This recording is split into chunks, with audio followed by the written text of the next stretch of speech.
Thank you so much for joining us as we continue with our Ray Read session, a monthly book chat with a fabulous cohort of authors.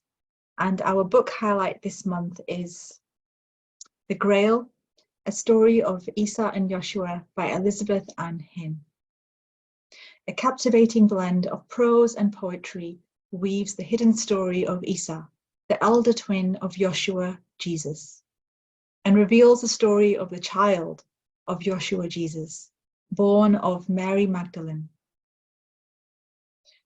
I'm delighted to welcome our guide, spiritual midwife, and dear friend, Elizabeth Anne Hin, to join us to discuss this extraordinary book that has been with us for our journey for a number of years now. I've had quite a few questions submitted for this one, and I wanted to open up with the first and invite Beth to weave, as she always does. I'm sure all the answers to the other questions will also be answered in this moment too. But first of all, welcome, dear Beth. Sama, thank you so much. It's just an honor to be here and a joy for me. Thank you, Beth. So we have this story of the Holy Twins, and one of the questions that was submitted was, can you say more about the function of the Messiah and why Issa and Joshua are so significant? What a great question. Well, I will turn 70 in the autumn. My beloved spouse, John, is turned 70 last autumn in October. And I find as we become older, much of the way I was educated in my personal life is through my grandparents, great aunts and uncles, and the touchstone of the way they might enter a moment and cause an inflection of direction, enhancing my parents' guidance. They might call for more respect or attention to freedom or lack of fear. And they had a quality of bringing something through space and time, which was an accrued humility and wisdom and love. When my mother had her first grandchild, she said she was astonished at how much she'd heard about people loving their grandchildren, and she thought, oh, they're exaggerating. And then she experienced that it was a different state of love. She said, I understood what the people were trying to say about this little baby who'd come. It wasn't your child. One didn't have the intimate responsibility of the authority of raising them moment to moment, breath to breath. One instead was present and responsible, but with a different dimensionality. And she found the responsibility in that. So as I came to write the book, I was aware of the way in which elders had affected me in my personal life, but I've had the privilege of being in the post-World War II generation. The men of my parents' generation and the women were deeply affected by entering the physical war. And the parents tried to give my generation the graciousness of the garden beyond the war, without weapons. And so the sweetness of this era that John and I speak of is in us as we're older, and there's a current, very exciting generation, but filled with anxiety also. There are so many questions of what it is to be a human being and what it is to be a moral human being. There's this deep question. So what I found in turning toward the book is many elders have influenced me in my study of spiritual traditions for almost 50 years, so that this would range from a spiritual guide through churches, synagogues, mosques, ashrams, monasteries, the Himalayas, Hopi villages, the Taos Pueblo. And I would enter an experience, and there would always be mystery. And I bring that forward because what you are doing in Ray, you and Fatima and other people involved, are engaged in being at peace in receiving through God and faith and love the mystery, which the feminine is at the very heart of. this mysterious internal flowing energy. In Hinduism, it's called the Shakti. It's considered formless, yet born, right? Yet breathing.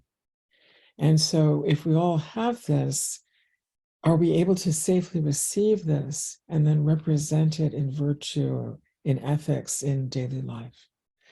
So the divine feminine, or the sacred feminine, the study of that is to become an enlightened or awakening or realized practitioner of this, never perfect, humble, and yet dignified in that practice, that prayer and practice. So I would find that I would enter these moments of my life, and there would be almost an astonished awe. The next breath would have a quality. I'm in a mystery, and an elder from another culture is saying something to me astonishing, beyond the belief system of anything I've ever been told. And the elder would be comfortable with it, and they would be present with me, the youth, anywhere from age 14 to now 70, receiving a translation point of a concept which I had not ever spiritually experienced before. And they would be at rest as an elder, allowing me to simply be free with this as I took the next breath. And they would move on to the next principle, or shall we have tea? Should we walk outside? And then I might, as a very Western woman, I come from an Indo-European background, I might ask them a question. What does that mean? What's the story that you have here at the Pueblo? And then they might tell me, well, there are these 4 pieces you need to know. And then we would go in and have dinner with their wife, or go to the sweat lodge, or I'd walk through the Patala Palace in Lhasa, Tibet, and at the base of it, go to a little stand and purchase a little singing bowl to bring home to a man who did all kinds of service work to help Tibetans and surgeons traveling to India, and his own family and people all over the Southwest where he lives. So I thought, I have to go buy a small bowl for this man as the first thing I'm to do in the world after coming down through this fast, the largest building in the world, down to the base of it, out to the stall to buy the little bowl for this man whose name is Jeff. So this quality of compiling the book comes from my experiences. And one of the things I thought to mention is, because people ask me, well, you can't believe this part, or I believe this, but I don't believe this. And this is true in our culture in general right now. And we are arguing so much about things from belief to politics to a sort of righteousness that becomes violent in thought, in causation and thought and word and then deed, because we're not quite certain how to be vast enough to go beyond that, to create the relationship of the divine feminine and then embodying the virtue. So there's a man named George Nicholsburg. He's 89 years old now. I haven't seen him in many years. And he was a professor of mine in doctoral study. I did a semester of doctoral work at the University of Iowa many years ago, 1989, on a fellowship. And I was around some spectacular people in that department. To go through the changes we now have, they're not accepting any future master's or doctoral candidates in the Department of Religious Studies now. Why? I imagine our theologies are changing so much. The department is quietly going into the winds of God. Right? So I was in a bridge period of what we're talking about today, the history of world religions to what will the future bring. And if I go back to Dr. Nicholsburg, he walked with me in the hallways one day and said to me that he loved his work. He went to Harvard Divinity School. He's also a Lutheran minister.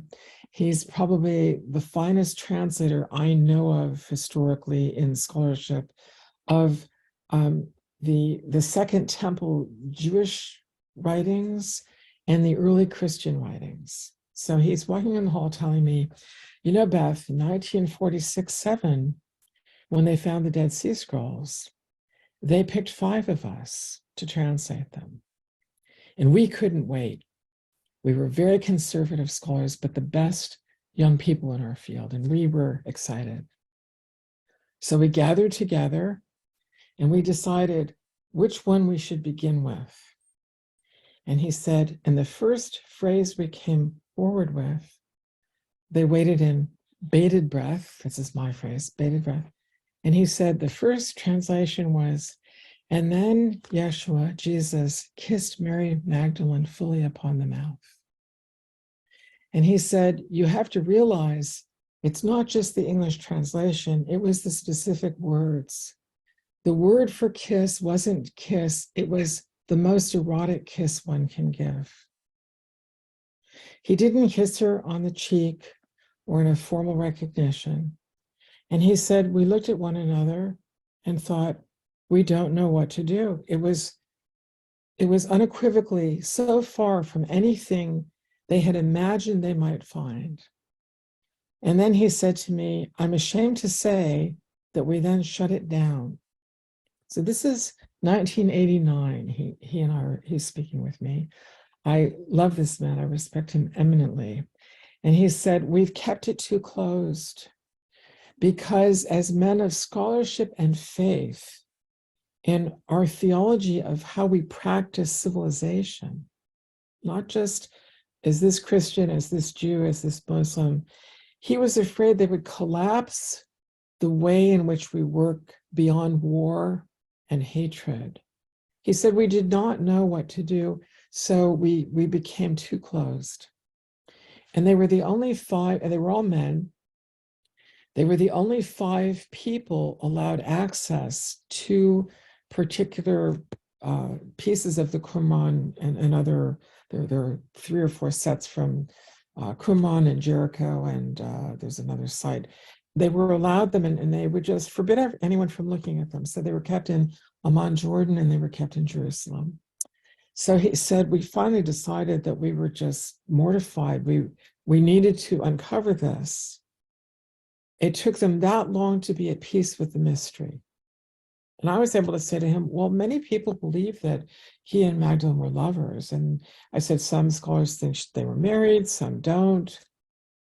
And he said, we have no verification that they were married. But he said, that as people who know the language, it is unequivocal that there was a relationship. He said, it's not the relationship of the teacher and the student. But he wasn't trying to answer what to do with it. He was the living question. So 1989 to 1991, they brought it forward. It came out into being given to scholars all over the world to look at. Then it came into the Jerusalem Museum and into Google in 1991, into that to 2001, I think, and then out in 2011. And now there are many people looking at these things. And then other pieces that try to still stay hidden, they were simply too forbidden. So when we look at this question, that's just one conversation. So in my scholarship, I have had 10,000 conversations with over 1,000 experts in their field. And so many of them come forward with the question they have about, was Jesus born to a virgin? Was there a father? Was there not? What is the nature of the Archangel Gabriel? And if we take all of these questions, I would say that your great scholars and people who are priests and priestesses, they're people of devotion to God. They're studying the mystery. They're not proposing to be experts about it. They're students of the mystery. So I was aware that as I approached the age of 60, I had so many people ask me over the years, would you ever write something or teach a course about this? And I thought, well, how could it be done? So I thought, well, I've studied poetry my whole life. If I read it as an allegory, a sort of poetic story, and I bring all the touchstones from cultures all over the world I've worked with, how could I let that be woven beyond violence, including everyone, and without fantasy, but with threads of what has been expressed to me? So that's what I did. It took me several years, and the ebb and flow of just being with the deep mystical domains, and then the simplicity of writing it so that I could sit with three scholars from three traditions, and any point they might argue doesn't end in violence. It goes to, well, what if Mary had twins, which the Hopi believe? What would that mean? It doesn't diminish Jesus or Yeshua, but whose grave is it up in the Himalayas in Pakistan? Spoken of by the Hindus. And so it just allows us to go in these directions. And, in my own humility before God, he teaches us always to receive him and not to judge, but find the next opening into life so that we then in praise bring something back to him. So at every juncture of studying this and going forward, that's what met me. And then I was aware, okay, as Dr. Nicholsberg, who's 89, leaves his work, he's a professor emeritus now, and he's no longer a pastor in his parish. And then as I leave the earth, there's something left as a seed through which a person can find. I'm walking in the forest where Magdalene is said to have lived in France. I've visited the Grail, the site in the church in Maximum de la Baume where her skull is found, and the DNA now shows, yes, it's a woman of Eastern Mediterranean descent. And it just allows this touchstone, or Glastonbury, or Mary's house in Ephesus. Yeah, so. Thank you so much. You mentioned this never perfect but humble and dignified, and I think what was really exciting and challenging for me with this book is how you weave the extraordinary with the ordinary, and this recognition of being in embodied imperfect existence and still being perceived as holy and pure. Yes. And I feel like it's a way that we're able to connect with these holy beings in a way that makes sense to us as imperfect vessels walking this existence, this path that has been laid out for us. And sometimes the holy can seem so far away, and you really bring in a lot of challenging aspects to see these prophets struggling with their lives and the mission that they've been given. And I wonder if you could speak a little bit more about the importance of being able to connect to holy imperfections to help us to rise to what is possible in our own potentiality. Yes, because before, when I was sitting this morning with notes I had taken and just my knowledge of the material, my imperfect knowledge of the material, but reflecting what would be helpful to speak of today, I was aware that the idea of people's devotion to Mary, for example, becomes something where I will have a minister say to me, I just can't believe my wife's devotion to Mary. I mean, Mary can't have been that great. And I say, well, I think so. He goes, really? Like my wife? I go, I do. I say, I can't find anything in Mary that ever fell. She had her ordinary life, and yet she became pregnant at 13 or 14 and bore this soul who the entire world knows about, a third of the world believes in, as a prophetic figure of the virtue one might practice embodying. I go, a 13 or 14-year-old girl did that. And when we turn to Mary, we don't find people tearing her apart or causing great criticism. It's not that we are worshiping her. It's more that we rise up to be an adequate human being beside her example. And then we ask, what was it like for her? Imagine. So I had one man say to me, well, you can't believe the Archangel Gabriel came to her. And I actually answered him, this is a number of years ago. I said, why not? He's come to me. He was like, really? I go, I'm not proposing that I'm a prophet. I just have experienced him. I said, many people have experienced Gabriel, and we have certain people to whom he has come, prophets of the Old Testament, Mary, Muhammad, peace and blessing be upon him. I said, so when God wants something done so mysterious and courageous, he seems to utilize Gabriel without weapons, this veritable flame of God. And something in those prophetic figures answers. And we are taught, oh, Gabriel is at a very doorway toward grace. I said, we trust his image for children. No, I said, no one's afraid of Gabriel. We're just not afraid of him. He hadn't thought of it that way. So you really think that Gabriel could have come to Mary? I said, I imagine so. And then he said, well, you don't think the child came through something just without a father? I said, maybe. There are traditions that believe that Mary conceived a child without a sexual experience. There are other people who believed that somehow she then had a forced relationship. There's a Jewish rabbi I know who's in his 80s now, who has said to other colleagues and myself, oh, we know the name of the neighbor who wanted to be with Mary, wasn't allowed to marry her, forced himself upon her. She thought it was Joseph coming to see her. We have it all written down. It's in parts of the Vatican Library. He said there were over 1,200 copies of it, and during the Inquisition, they were all burned.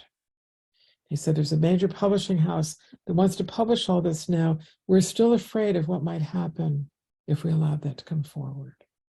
So the writing is out there. I would imagine within your lifetime that will be in print. What is the name of the man? He said, we pray for him. We pray it with his rabbinical cap on, his beard, his total duty before God. We pray for that man's soul. It was just astonishing to me. I had never heard of this before. I had heard of the concept of it. So let's say something happened to Mary, and as a young girl or woman, she was sort of violated. Well, either the child then is stoned to death or forced to marry the neighbor. But if she didn't marry the neighbor, but she never fell, then Gabriel's word is true. And something happened to her from God, yet through the falling down of another human being, but not of Mary. It's so interesting to me. We have heaven and hell come together to bring Jesus. Maybe that's what happened. Or maybe she conceived the child without anything sexual happening. But all these different points that bring it forward come together in certain cultures, like in the Pueblo traditions. It's that this elder twin is the one we're missing, and we need him together with Jesus, or we can't find the Messiah. So, we have messianic figures, prophetic figures and messianic figures, from the Buddha to Daganawida, or the peacemaker for the Iroquois, or there's a great soul in the Zulu tradition of Southern Africa, kind of a Zulu or Southern African, about a third of the continent, a Christ figure. These remarkable beings who came to link heaven and earth. I think our challenge is we tend to argue one Messiah versus another. Like Isaiah is okay, but the heck with the Buddha. And I go, wait a minute, if we all sat and broke bread together, wouldn't that be what Jesus was trying to tell us for all of us to do, much less to do with the Buddha and Muhammad and Jesus and Mary and the Buddha's wife, Yasodhara, and their son. And then we would be receptive to the next mystery.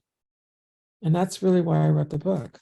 May we be receptive to that which brings the mystery through each being, each human being, so that we pray and practice to have communion as a couple, a family, a community. And then we are astonished, oh, why didn't anyone teach us this? And I think, well, from Dr. Nicholsburg to the Hopi elders, or Joje Swazo at Taos Pueblo, the late Joje Swazo and his wife, Frances, they did teach us this. But Nicholsburg, when he talked to me, said, I have to teach a class. I can't really talk about this in class. And for me, it was, well, but why not? But his view was because the society didn't have an adequate structure to not have a kind of internal earthquake of violence, because he was part of the World War II generation. He thought we'll descend into fighting. And then he said, and then not only do I teach the class at the university, I have to go and give the sermon on Sunday at the church. This is not in our Lutheran concept of Jesus and the perfect man or the great Messiah for him. For him and for his wife, this was their Messiah. And he said, but I saw the words and I knew exactly, almost more than any other scholar, exactly what they meant. And so he was telling me 30 years later, almost 40 years later, I'm still just now learning what to do. So if it took Muhammad 23 years to write the Quran, or Dr. Nicholsberg and his 4 colleagues 50 years to say, okay, we need now to share this with the world, it's time, then in all of us, it becomes a quality of not really so much worshiping the prophets and saints of our tradition, but respecting them in God and not canceling them or violating them with our thoughts or words or deeds, but rising up adequately, virtuously as children of that ancestry and receiving the message that has come through them from God, that we become the seeds back to the tree of life. I think that's really the purpose. Yeah. Oh, thank you so much. So we have some questions. Daniel, would you like to go ahead?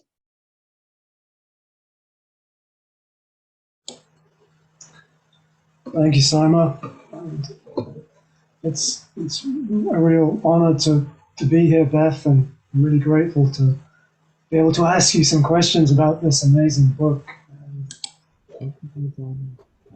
If I may, I just want to dive straight into the story and just the way. I wanted to ask, you say that Yeshua's crucifixion, you describe it as a horrible and unnecessary punishment for the crime of adultery. And yet I think at one point you also say that Yeshua sacrificed himself for his brother Issa. So I'm wondering, in what sense was the crucifixion a self-sacrifice? And the other question I have is, after the crucifixion, Issa pretends to be Yeshua. And you mentioned this is to help heal the wound that was created. But of course, it also gives rise to the religion of Christianity, and perhaps we could say certain misconceptions about who Christ is, because perhaps it gave the impression that Yeshua was God incarnate, right?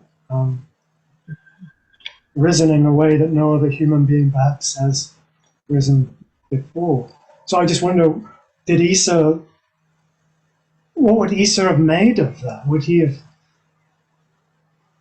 been happy with his decision to pretend to have been his brother? Would he have regarded it as the right thing to do in hindsight, or as a mistake, with everything that came afterwards? These are such great questions. I'll go back to beginning with, I've talked to colleagues or mentors over the years where sometimes I would have someone begin, a Jewish scholar or Muslim scholar, or sheikh or imam or rabbi would say to me, or professor, well, Jesus was just not perfect.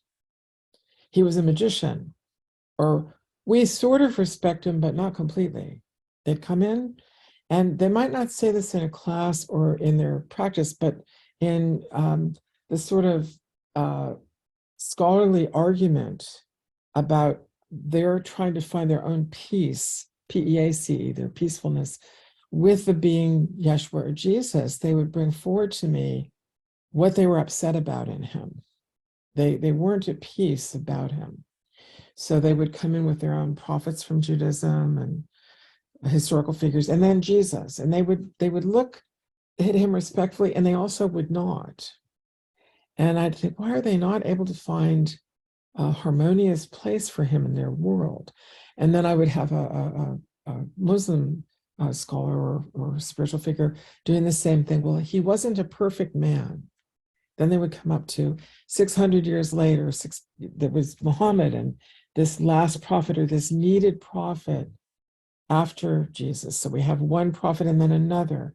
And you'd go, what's this ripple that's happening where we can't find an adequate harmony resting in the transmission of Jesus?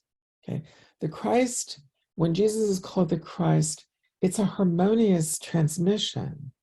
But I go, why has humanity not found the harmony with whatever this is that the being Jesus has tried to bring? So I think if you go back into the law, in Roman law, adultery was nothing. It was a common experience, and the Roman laws were quite different from the Jewish laws at the time. Roman woman was the possession of her father or husband or son. A Roman child was, a man could kill his wife if he were upset with her. It wasn't necessarily what was done, but he would not be punished for this, or killing his child, or sleeping with his daughter, or selling his daughter or son. And so the quality of the law in Judaism was markedly different. But the Jewish elders in several schools who went to the Romans asking for Jesus to be put to death, there are certain reasons why a person would be punished, and adultery is one of them. And it's very hard to find aspects of politicalization that Jesus was being accused of.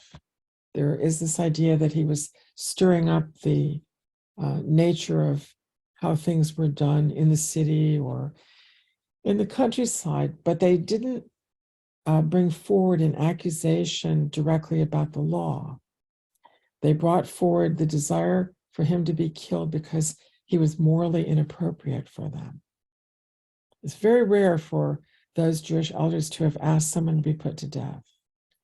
But if you had a man professing to be a teacher, it's called commonly in the old phrase, Rebbe, R-E-B-B-E, Rebbe, you were not named to those categories of being allowed to teach unless you were a certain age and you were married. You weren't given that permission in society, period. I've talked about this with at least 40 scholars. Never given, nope, not given to a man. Had to be a certain age, a certain training, and always a man of family. Or he was held in a different capacity, not brought into that. So they would say to me, so he must have been married. I'd go, okay, like it's not my rule. But over and over and over, I would hear this. And then, well, why would he then be killed? Well, if he were married and he were breaking the law with another woman, he would be teaching while representing a grave corruption of the rabbinical law, especially during this week that would be the week of Passover, one of the two most significant sacred times in the Jewish year. So if he was rather dramatically present out with the crowds teaching, and Magdalene is known to have been heavy with child. And this is where translations come to different continents. You can find several paintings or figures of Magdalene with her hair down at the base of the cross, heavy with child. We don't have them commonly in Catholic churches in North America, but we can see it in Europe. We don't have the Black Madonna coming across into Scandinavia or Canada, but it's France, Switzerland, Poland. You go, there she is again, there it is. When we have the Jesus going with his mother and father, Mary and Joseph, down into the Exodus on a burro or donkey into Egypt, we tell the story of them. But all through Africa, you see papyrus scrolls going back hundreds of years. There's another woman figure, Mary Salome, Mary's sister. Oh, there she is again. And I remember hearing 30 or 40 years ago, well, we know Mary Salome went with Mary and Joseph and the child to Egypt. And I said, no, yes, we know that. This is in the Middle East, in the Holy Land. Yes, we know that she went. We absolutely know that she went. And I said, I've never heard it. And then I did work down in Ethiopia and Kenya and parts of Central Africa and South Africa.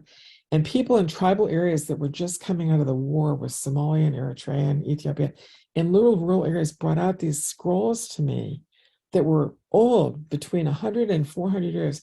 And they would show me, and then here's where Jesus came into Africa, and I'd look and I'd think, oh my God, Mary Salome was in every single image over and over. And I went, well, it just never translated to Western New York State where I was born. So the piecing together I like to call it a weaving, but almost like a jigsaw puzzle of what's real and what actually happened and what didn't happen. So what was a woman heavy with child with her long red hair down, holding to the foot of the cross, where women were really, other than the mother, weren't really to be there in the cultural laws of the time? There was Magdalene. So a number of women kind of arguing for a more feminist, politicized scholarship would say, when I was a young woman in my teens and 20s, we need to make a place for Magdalene. We know somehow she was involved in relationship with Jesus. So it became a common ideology. They must have been married. And then your scholars would say, not necessarily. And so the Jewish Sanhedrin, the Pharisees and Sadducees, wouldn't have tended to kill the husband of a woman heavy with child unless he had also done something really wrong, because a woman in that state had no caretaker in the society. And so in the ethics, it would be the caretakers of the priesthood would tend to say, we must care for this man that he might care for his wife and coming baby. But the fact that they were putting him to death willfully, not just saying, oh, think of it, but even when the crowd didn't want him killed, it was still insisted, no, he has to be killed. There's some, deeper level. Then if we bring in Issa, the idea of the twin, I found those pieces from any place I found them to be really interesting. Like if Issa was the one who appeared, then Thomas, the doubting apostle, was correct. It's not you. It's not you, Jesus. I don't know who you are, but it's not you.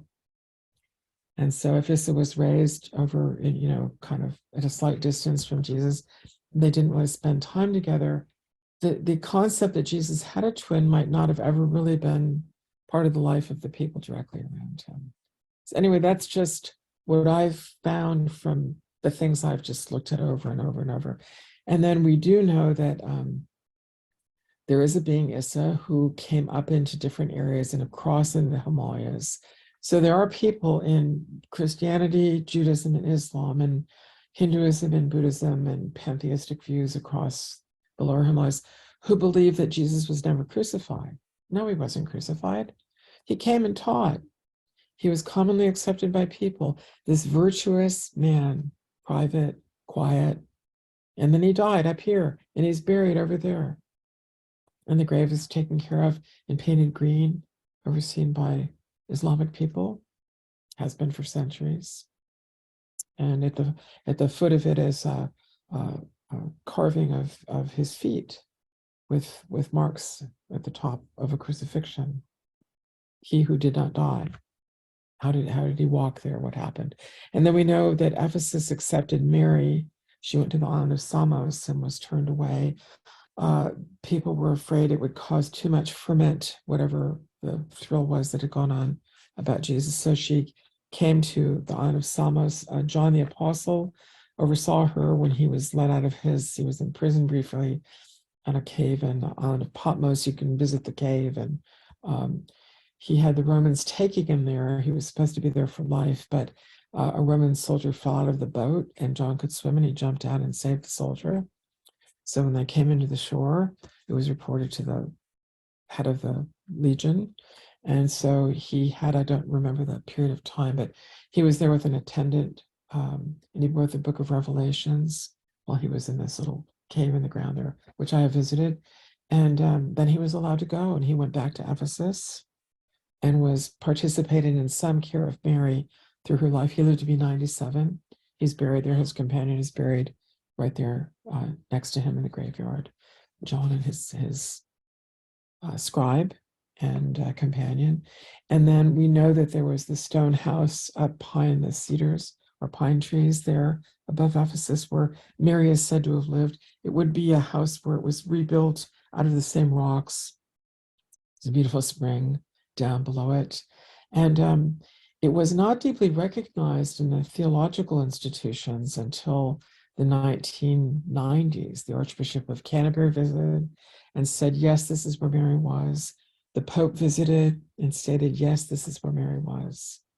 But before that time, it was held in many traditions, but not from the esteemed sort of higher up people making the rules.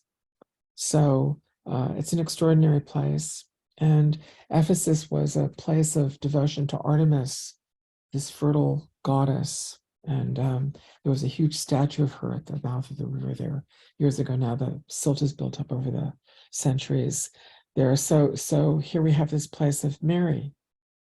And then, how did she come to be there?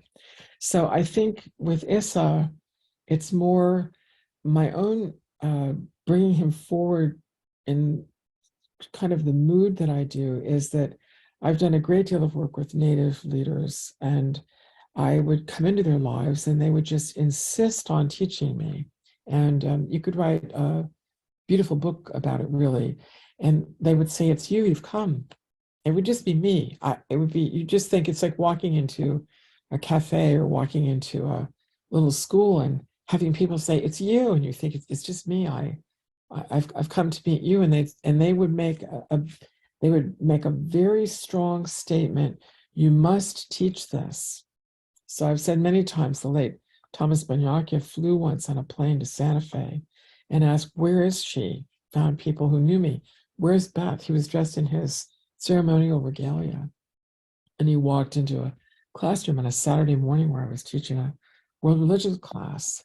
And he nodded and he told me to keep teaching and came and sat next to me and had a rattle and he was shaking the rattle and praying in the Hopi language under his breath.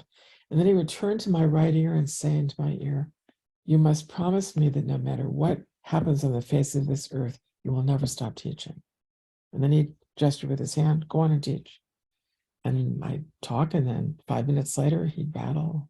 This went on for an hour and a half. The students thought, this is so exciting.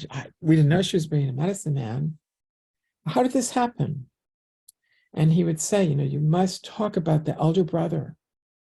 The Hopi had the teaching that there are people who will come, many of them, huge numbers of them. And if they come and they have only a cross, you are to welcome them and be hospitable, but you are not to believe anything they say, because if they have only the cross, they do not know who they are yet.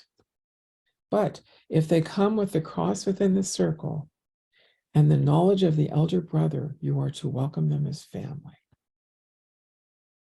into the medicine wheel. So they believe in Jesus or Yeshua, but they believe the older brother is the one with the planting stick or the shepherd's staff, who understands what is beyond violence, and that we need the twins to embody that.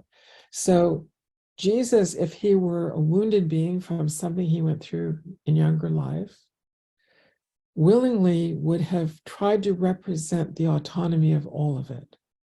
His mother, father, Gabriel, his older brother, Magdalene, his coming child, his wife, if he had one, the rabbis, the Sadducees, Pilate.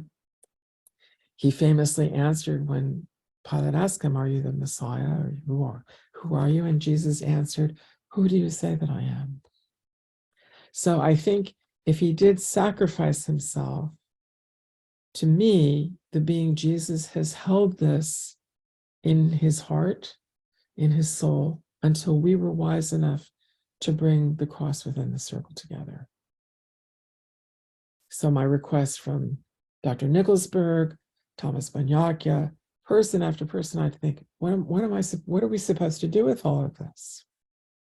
And I would say we weave it as heaven on earth, beyond all weapons, that Gabriel's transmission would be safe in our hearts, in our studies, and this unfallen state of grace of Mary would be what we aspire to in the feminine places as her daughters and sons, and her physical children or child would be safely in our lives if Jesus or Issa were to come back to the earth. or any child sent to us, which is all children from God. See, and then we go, how do we then weave? And then what would it be to be a Christian? So famously, the Archbishop of Canterbury, Justin Welby, whom I don't know, they made an announcement from his office exactly a week before the coronation, that Jesus was single. And I had a couple colleagues get in touch with me, and I said, what do you think of this? Won't this hurt all the scholarship? One friend who's a scholar said, all their scholarship will be ruined. They're like a Christian scholar. And I said, no, we're just studying Jesus. We're just studying Jesus in the Anglican or Episcopal Church of England.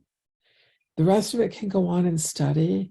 And for now, we just, rather than anybody arguing over it, we're going to just study him as King Charles is anointed and crowned, so that we could go on beyond the violence. So it's really quite interesting that it happened, just so, yeah, how do we live where we are unafraid of the mystery? And I think that this anxiety so many young people have had is when great mystery is given to us, which it is every breath, really just kindness and courageous virtue become the fruit of that if we are able to try to receive it so the wounds of others are healed. So I think we've studied the crucifixion too much. Like, it's okay that Jesus went through this for me. I go, no, it isn't. We have to take him off the cross. Wouldn't it have been nice if we were autonomous enough as Holy Family to have never had to put him on the cross? And I think we just do that now. So I'm not arguing about the crucifixion. It's more trying to be a child of God where we don't have one. We don't have to have one. Yeah. And then who would we be together? And then if there is an Issa who was the older brother, the transmission would have been with us for 2,000 years. We just weren't paying attention to the peacemaker. See, and then in the Ukraine or Jerusalem and the West Bank and the East Bank, and people go, what do I do now? I go, well, the feminine part of us all takes the breath, and we receive the humility of the dignified, virtuous life beyond power and greed. And our veritable selves become the shared space that was in Issa and Yeshua if they were twins. And they are safely together in Mary's womb, announced by Gabriel. Here with us 2,000 years ago, still here with us in eternity. And then if someone goes, I don't know if I believe in the twins, I go, you don't have to. If you believe in Jesus, then we've let him be safely delivered back into Mary's heart off the cross. And Magdalene off the sort of adulation, denigration, whoever the woman is, she has been in God, whoever her husband was, her child, whatever this erotic love is she and Jesus apparently expressed, written in the Dead Sea Scrolls. Yeah. And then so much of it now in culture is the argument of, and how could this be? And I don't believe that scholar. And I go, like, the reductionism of one scholar hating another doesn't help any of them. One will be published for 2 years, and then somebody else will come in. And it's really the virtue of they're maybe both making points that were going on at the same time. And then they find, what do you mean these pieces weave together? I go, well, they always have. We just didn't know enough how to be together historically.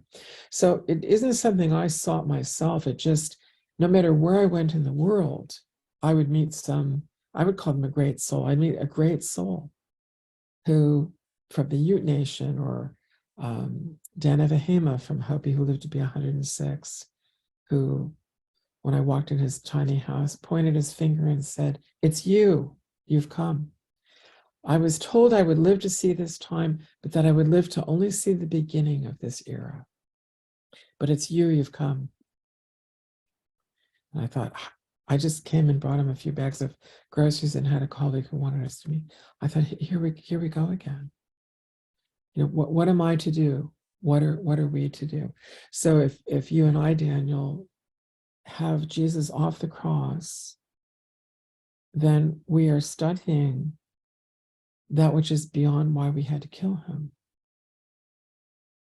We are unafraid of why God actually sent him, and why God sent you or me or Abraham or Sarah or Hagar, or we go into, and then Hagar's son and Sarah's son. I go, they're brothers. There shouldn't be enmity. And people go, what do we do now? I go, we make peace. We become holy family, individuals, yet couples, individuals, yet community.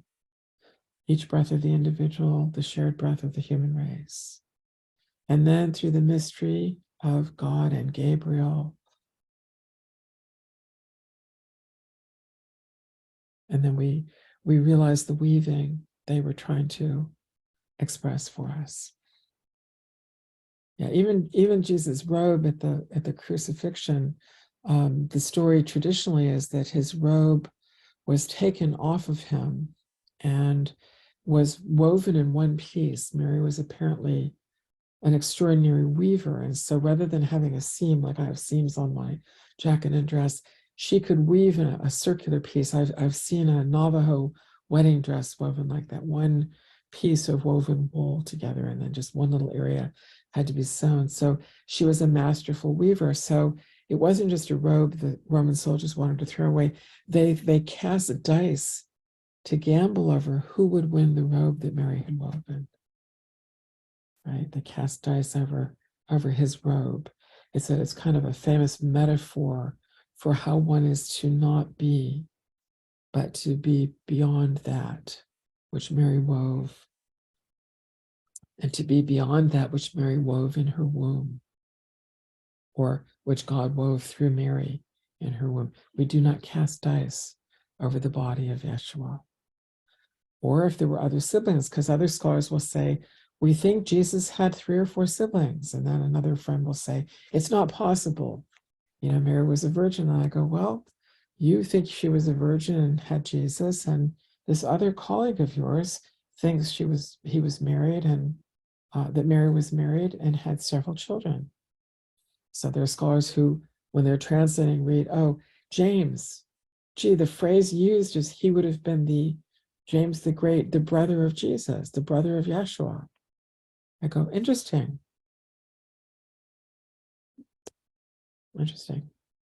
And so another person will go, it's wrong. He couldn't have had a brother. I go, well, did he have a brother? Did he not have a brother?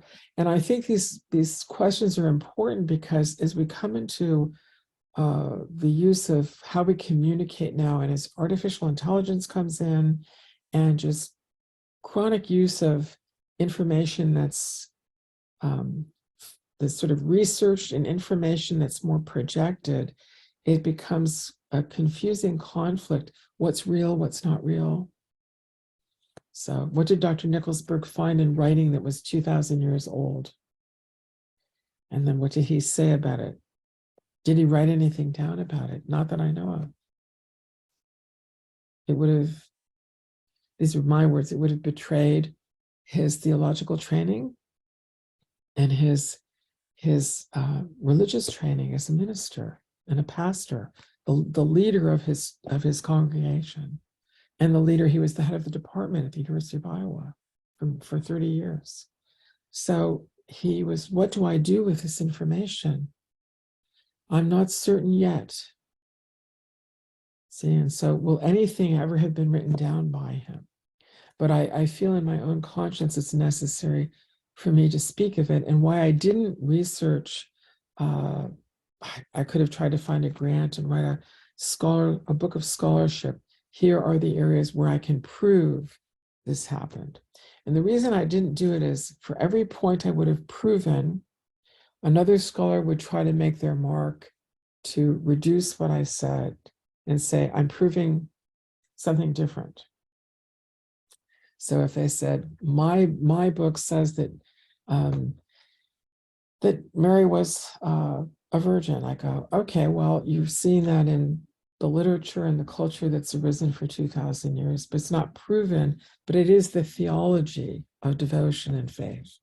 There's nothing wrong with what we are devoted to, unless we cause violence to one another.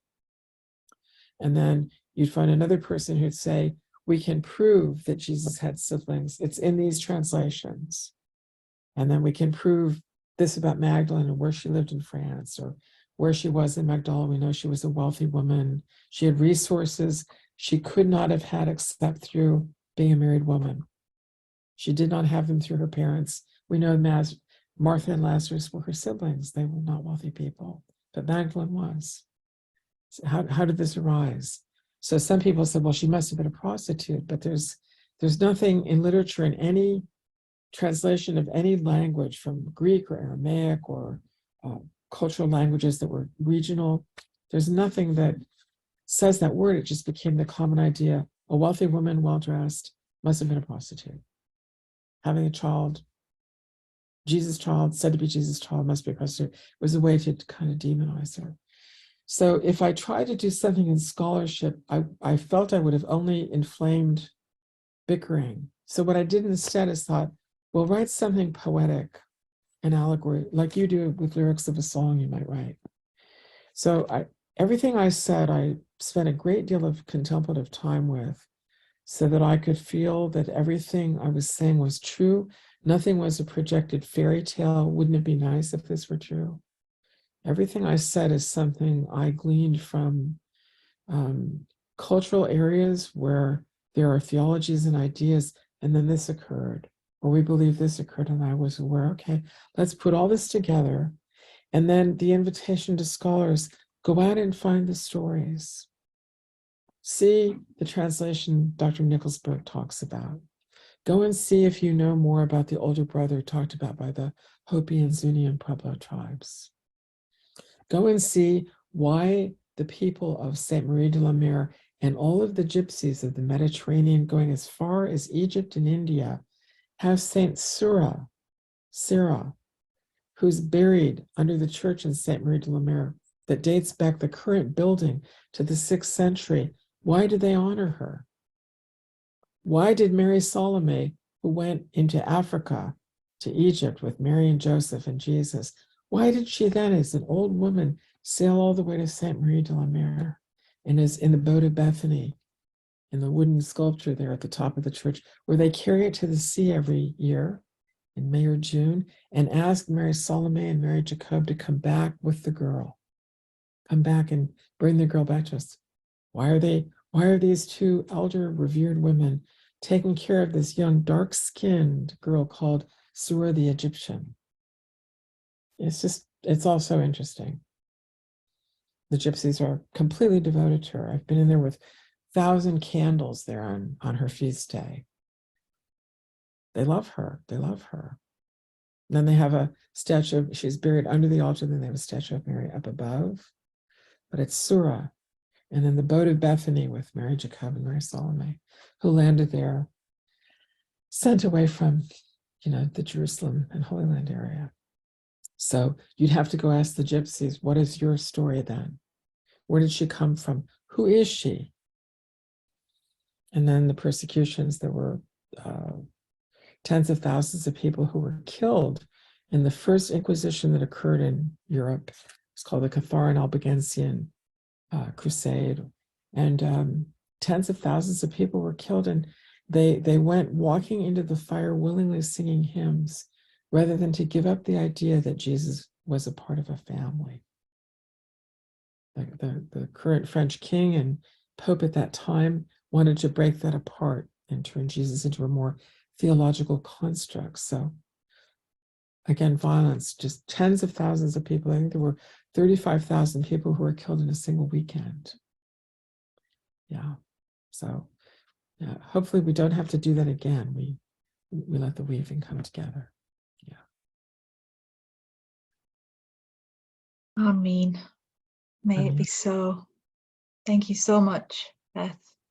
As All right. always, it's never enough time, but I do highly encourage friends who may have listened to this to get a taste to read this extraordinary book and share your reflections, and perhaps if we get an opportunity, we can return to it with Beth. But thank you, Beth, for shepherding us through our journey with the Sacred Feminine, and for encouraging both Fatima and I in this work. We're so grateful. My privilege, and it's just a joy to watch the two of you blossoming as you mature.